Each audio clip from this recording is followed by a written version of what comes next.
October 4th, 1957, the Soviet Union launched Sputnik 1, the world's first satellite. And the space race was on. After jettisoning the nose fairing and last stage of the carrier rocket, the Sputnik started circling the Earth. A Sputnik was only the size of a volleyball, and you could not see that with a naked eye. But what you did see very vividly was the booster rocket that put that satellite into orbit. And at 4 a.m., I can walk down on my back porch with my daughter in my arms, and much to my utter amazement, that satellite came virtually over my house. In the early 60s, there were the two superpowers, the Soviet Union and the US. There was a lot of anxiety or uncertainty, and the feeling at that time was that this was somehow a judgment of which was the better system. We choose to go to the moon in this decade and do the other things, not because they are easy, but because they are hard. When Kennedy started the program for the first 2 years, we didn't know how we'd land on the moon. I was younger. I was a beginner to them, and they said, let's do it. We all had the confidence that we were just going to do it. It was never really a question of failing.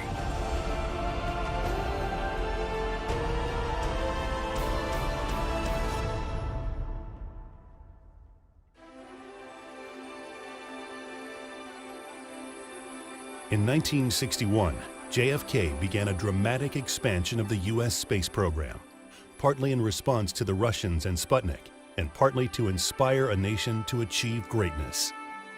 Now it is time to take longer strides. Time for a great new American enterprise. Time for this nation to take a clearly leading role in space achievement, which in many ways may hold the key to our future on Earth. Kennedy's enthusiasm was joined by an elite team who shared his vision. Werner von Braun was a German aerospace engineer known as the father of rocket science. Bob Siemens at NASA had the vision to bring the right team together. And Dr. Charles Stark Draper, who had pioneered inertial guidance. The Apollo program was born. 12, 11, 10, 9, ignition sequence start.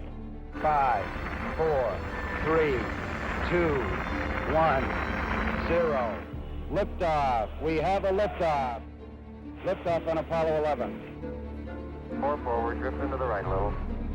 As Neil Armstrong and Buzz Aldrin prepared to go to the moon, they knew this mission was made possible by thousands of engineers, scientists, and technicians. At the height of the Apollo program, there were over 400,000 engineers, technicians, and scientists working around the country and around the clock to develop and invent all the new technology required to make a moon landing possible. Among the unsung heroes of Apollo are the engineers from Draper, formerly the MIT Instrumentation Lab. They designed the onboard computers and invented the software that made it technically possible to send men to the moon and bring the crew safely back to Earth. Eagle, Houston, we see you on the steerable, over. Roger, how does it look? Eagle has wings. Roger. Landing, 3,000 feet. You're looking great. The lab's founder, Charles Stark Draper, went to great lengths to figure out how to guide a spacecraft to the moon. Draper, known as a navigational pioneer, had just proven his new inertial guidance technology for the military. He was now looking to space. It all started in World War II under fire control, which is what Dr. Draper originally started in the instrumentation world, and from that was spawned the inertial navigation concept and systems. Everyone talks about Doc. He was a legend at the lab. The culture was kind of fluid. We were pretty free to, work what hours were comfortable for us. Having that fluidity allowed us to be more productive, I think. Doc used to come down to almost every part of the laboratory. He was involved. You talk to each individual. He'd come down with his little green visor, and if there was an important job in the lathe, he'd go over, look over the man's shoulder, comment, ask how it was going. The 1960s marked a giant leap in technology firsts. This was the Apollo decade, and it would take a series of firsts to get man to the moon. NASA was inventing the whole mission. Everything was new, and these actual animations from the time helped to explain this whole new concept of lunar orbit rendezvous. The computer was at the top of the list. A computer to provide guidance, navigation, and control. Without these three words, Neil Armstrong and the Apollo 11 crew would never have made it to the moon. Draper's probably most famous for the development of advanced guidance, navigation, and control systems, or as we shorten it down to G&C. Navigation is something that tells you where you are, and guidance tells you where you want to go. Control enables you to get there. It was actually a critical key element for us getting the Apollo contract. The job of designing the guidance system to take man to the moon was awarded to Draper. This was the very first Apollo contract, and the good news came via telegraph. This computer had to be able to withstand the rigors of spaceflight, including extreme temperatures and intense vibrations. It had to be perfect because human lives were at stake. Computer engineer Hal Lanning invented the code that was an easy-to-use new language for entering complex math equations into a computer. With so little available memory for the Apollo computer and so many commands, it was Lanning's genius idea to create a priority system. The computer would prioritize and run the most important commands first. The less important jobs could run in the background. Lanning's unique computer language, ironically called MAC, or Machine-Aided Cognition, turned the moon landing concept into reality. There was a MAC language that was developed here at the laboratory, an exquisite engineering language. It was critical that both the command module and the LEM be able to compute solutions for maneuvers. We wanted to make sure that either the command module could get the LEM or the LEM could get back to the command module. It was a breakthrough in all of computing for what was going on, both the hardware and the software. People today can't believe it. It was all done with punch cards and key punches. Most kids today don't know what a punch card looked like. You're programming, you went in and punched it on a key punch and put a batch of cards and ran it through a card reader into those big IBM computers. So you had to make sure they were done right, no little errors, no cards out of order, and so on. The result was the Apollo Guidance Computer, the first portable computer that guided man to the moon. The Apollo Guidance Computer was no more powerful than a calculator, but used a real-time operating system to control the spacecraft.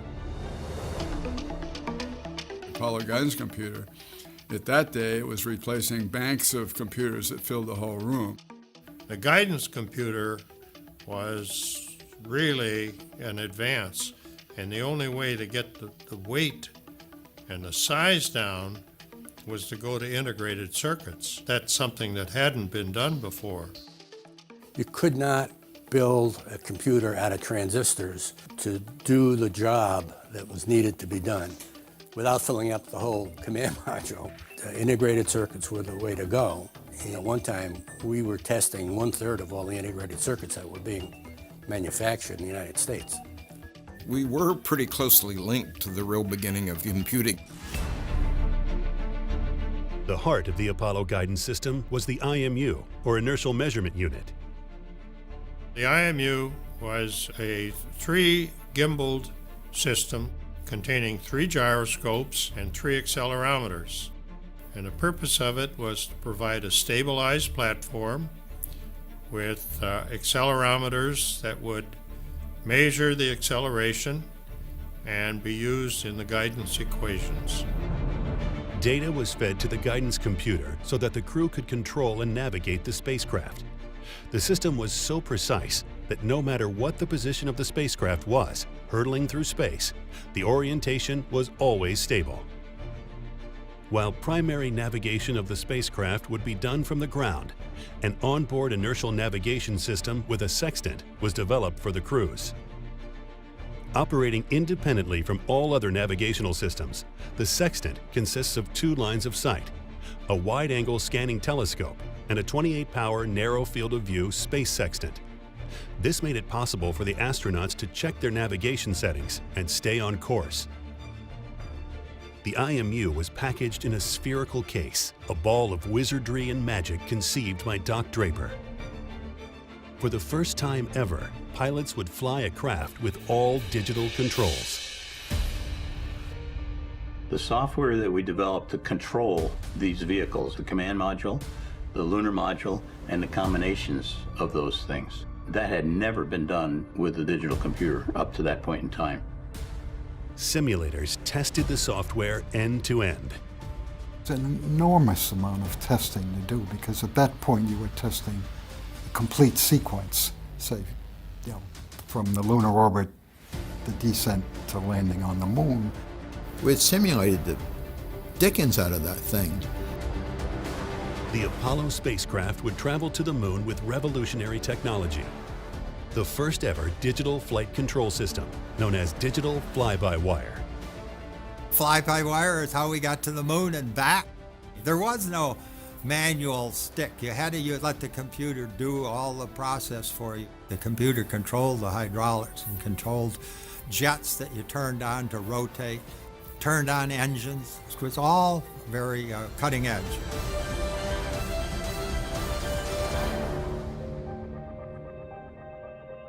As the Apollo 11 team are just months away from a moon landing, we are reminded of the man who set the challenge and who would sadly not be present for the historic moment.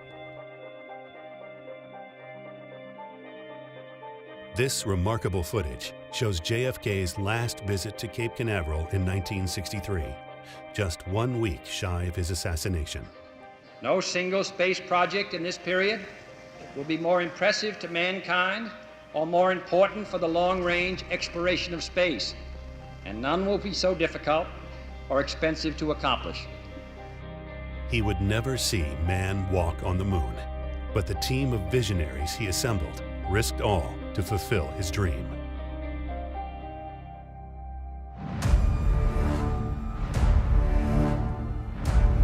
July 16th, 1969. With over 500 million people around the world watching, Neil Armstrong, Michael Collins, and Buzz Aldrin are set to leave Earth, and for the first time in history, set down on another planetary body.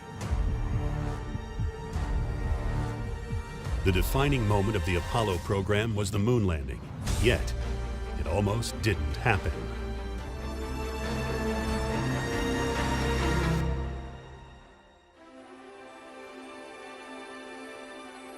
Apollo 11 was our first attempt at landing on the moon. The guidance and navigation system was probably one of the most complex subsystems the flight crews had to work with. One evening, after a long day's work, I came out of my office and walked outside, and there in the sky above me was the real full moon itself. It just kind of overwhelmed me to think that's where we're going, and I have a part in it. Ignition sequence starts. 3, 2, 1, 0. All engine running. Liftoff. We have a liftoff. Liftoff on Apollo 11. There it is. There. Yeah. Beautiful. After a 2-day journey to the moon, the crew of 3 are captured into lunar orbit. During this critical phase, called trans-lunar injection, or TLI, the crew loses communication with mission control. During the blackout, mission control awaits anxiously as the spacecraft makes its critical burns to get into the exact trajectory necessary for a successful lunar landing.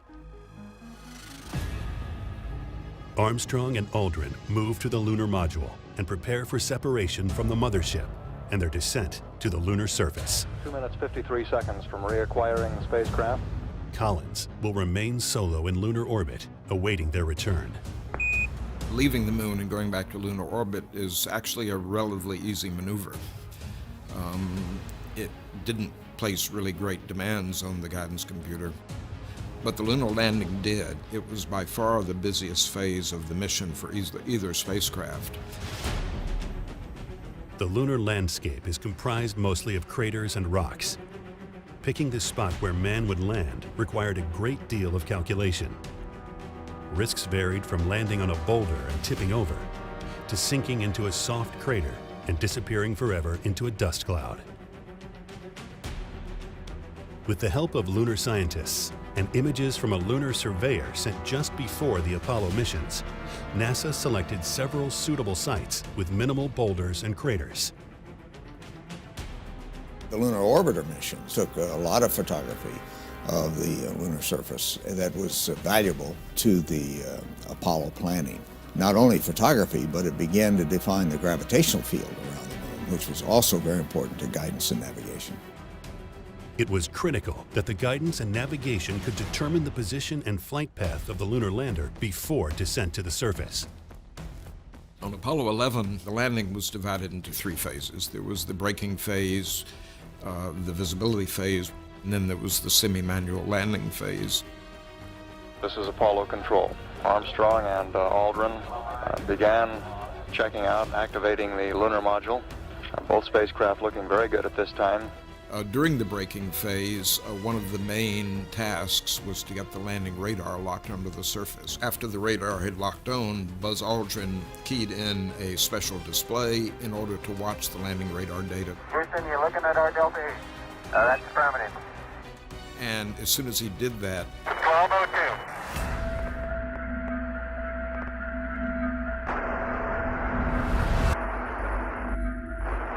the alarm light lit up, and we heard from the spacecraft program alarm. Program alarm. 1202. Let's incorporate. Apollo 11, this is Houston. How do you read?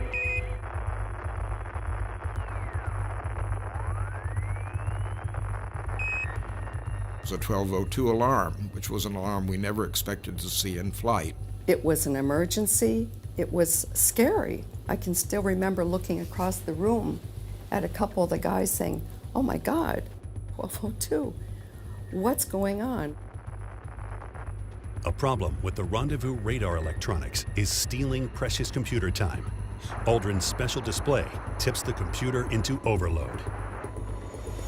Columbia, Houston, over. 1202 alarm is the statement that says, "We ran out of space and we're taking care of it." Columbia, Houston, we're standing by, over. There was a priority system set up in the Apollo guidance computer so that priority tasks could interrupt tasks with less priority. If we had waited a second to do the next control calculation, it would have gone unstable.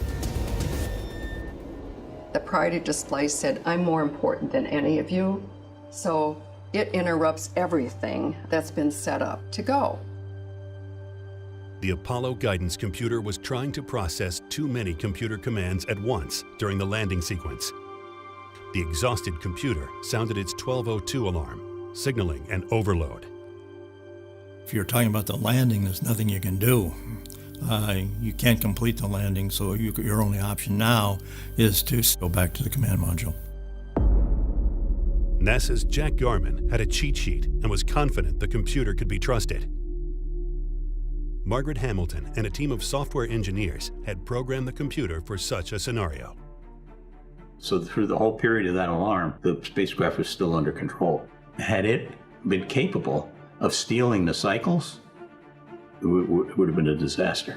The computer worked exactly as it was designed. Columbia, reading you loud and clear. It was a combination of the hardware, the software, an amazing system of systems.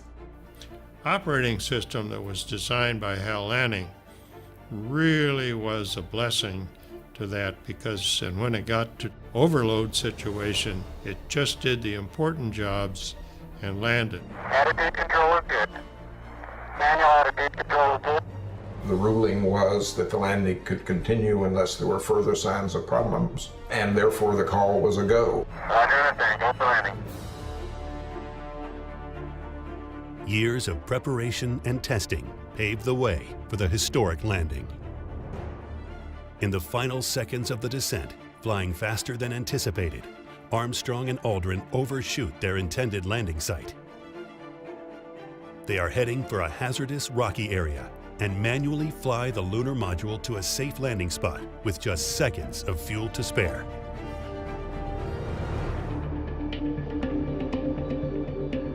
Neil Armstrong, in this case, was the pilot who's flying the vehicle manually, and he was picking out a spot to try to hover over and then descend to land. He had to find a spot that wasn't so rocky. Pretty rocky area. Worst of all worlds would be to tip it over. They did, in fact, come within about 30 seconds of running out of fuel, which would have been very dangerous if you're close to the moon. And then Buzz Aldrin said, 40 feet down, 2.5, picking up some dust. and at that point I knew this was different. Okay, engine stop. We copy you down, Eagle. Tranquility Base here. The Eagle has landed. Roger, Tranquility. We copy you on the ground. You got a bunch of guys about to turn blue. We're breathing again. One small step for man, one giant leap for mankind. The Apollo program, to me, was the most exciting. A lot of the other things we've done with the shuttle, for instance, have been technically very challenging, but it didn't have the backdrop of landing on the moon.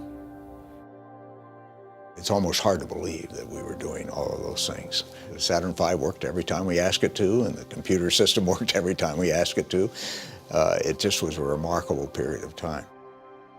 The amount of memory that was on the Apollo guidance computer is a couple of orders of magnitude less than what you carry around as the smartphone in your pocket. That's absolutely mind-blowing.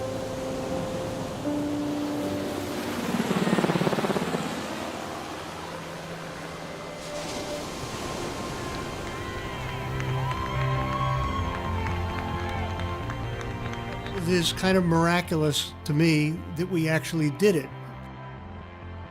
Doc's attitude is what brought the best out of these groups of people. He liked to say that his lab builds things that work. And it sounds so fundamental, but it actually is very key to why Draper's been successful. And it's a very good legacy to leave behind.